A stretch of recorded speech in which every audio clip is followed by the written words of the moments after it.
నూతన సంవత్సరంలోనికి ప్రవేశించే ముందు మనమందరం కూడా వాగ్దానాలు తీసుకుంటాం.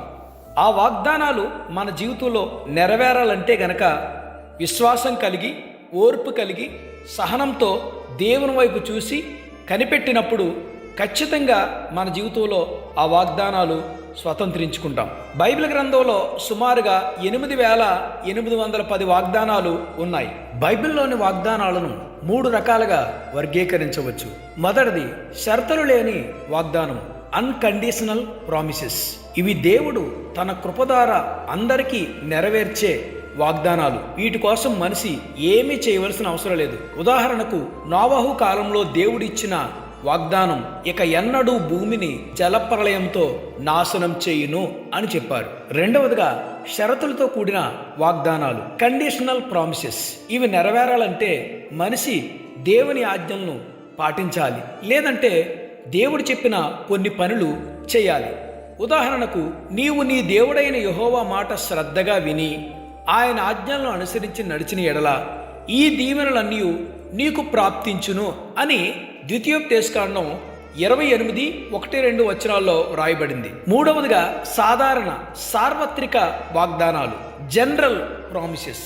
ఇవి కాలంతో సంబంధం లేకుండా విశ్వాసులందరికీ కూడా వర్తిస్తాయి. ఈ సాధారణమైన వాగ్దానాల్లో మొట్టమొదటిగా రక్షణ మరియు నిత్య జీవానికి సంబంధించిన వాగ్దానాలు. యేసుక్రీస్తు ప్రభువునందు విశ్వాసముంచిన వారికి పాప క్షమాపణ మరియు నిత్య జీవం లభిస్తుంది. రెండవదిగా ఆశీర్వాదం మరియు అభివృద్ధికి సంబంధించిన వాగ్దానాలు, బ్లెస్సింగ్ అండ్ ప్రాస్పారిటీ. విశ్వాస జీవితంలో ఫలించి అభివృద్ధి చెందడానికి ఇచ్చే వాగ్దానాలు. ఉదాహరణకు ఆదికాండము 1:28 వచనం. మూడవదిగా సంరక్షణ మరియు రక్షణ వాగ్దానాలు, ప్రొటెక్షన్ అండ్ సేఫ్టీ. దేవుడు తన బిడ్డలను కీడు నుండి, అపాయాల నుండి కాపాడతారని ఇచ్చే వాగ్దానాలు. ఉదాహరణకు కీర్తన 91:10 వచనం.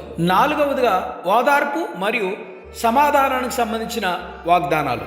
బాధలో ఉన్నప్పుడు దేవుడు ఇచ్చే ఆదరణ మరియు సమాధానం. ఫిలిప్పీయులకు రాసిన పత్రిక 4:4 వచనంలో మనం చూడవచ్చు.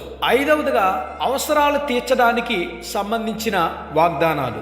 దేవుడు మన శారీరక మరియు ఆత్మ సంబంధమైన అవసరాలను తీరుస్తాడని ఇచ్చే వాగ్దానాలు. ఉదాహరణకు ఫిలిప్పీయులకు రాసిన పత్రిక 4:19 వచనం. ఆరవదిగా దేవుడు నీకు తోడుగా ఉంటానని మనకిచ్చే వాగ్దానం. నేను నిన్ను విడువను, ఎడబాయను అని దేవుడు మనకి అభయమిస్తా ఉన్నాడు.